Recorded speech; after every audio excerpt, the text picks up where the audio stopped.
कहिले कहिले यति ठुलो समस्या पर्छ कि मान्छेलाई त्यो समस्या महसुस गर्दा नै काली लाग्दो हुन्छ।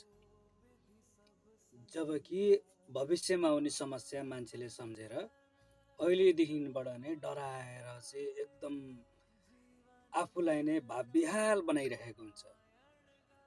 तर त्यो समस्या पनि आइसके पछाडि यत्तिकै टरेर जान्छ, खासै केही नभएको जस्तो गरेर। सायद यहाँहरूले भोग्नु भएको छ होला। हो, के छ भने समस्यासँग जुध्नलाई रेडी हुने होइन। मान्छेले भन्छ नि समस्यासँग लड्न सक्नुपर्छ, समस्यासँग त लड्ने हो। तर लडेर कहिले पनि समस्याको समाधान हुँदैन। समस्यालाई भनेको अपनाउन सिक्नुपर्छ। कसरी अपनाउने त भन्दा तपाईले समस्यालाई त मान्छेले अपनाउनको लागि त केही गृह कार्य गर्न पर्यो हैन, केही त्यसको समाधान गर्न पर्यो। त्यो होइन। तपाईलाई कुनै पनि समस्या आउनु छ भने तपाईले टार्न कति पनि सक्नुहुन्न। तर त्यसलाई अपनाउनु भयो भने तपाईलाई त्यो समस्याले कुनै किसिमको हानि नोक्सानी गर्दैन।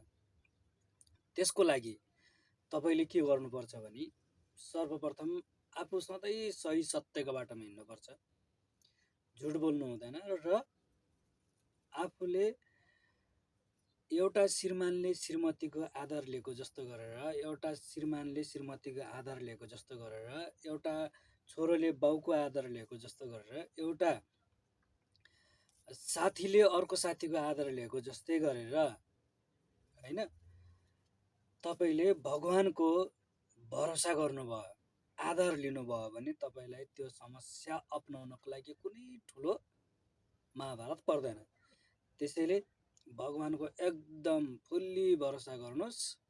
जसरी बाउलाई, श्रीमतीलाई, श्रीमानलाई, साथीभाइलाई मेरो आदर भनेर बनाइएको छ, त्यसरी नै भगवानलाई, अविनाशी भगवानलाई आफ्नो आदर बनाउनुहोस् र मसँग भगवान छ भनेर विश्वास गर्नुहोस्।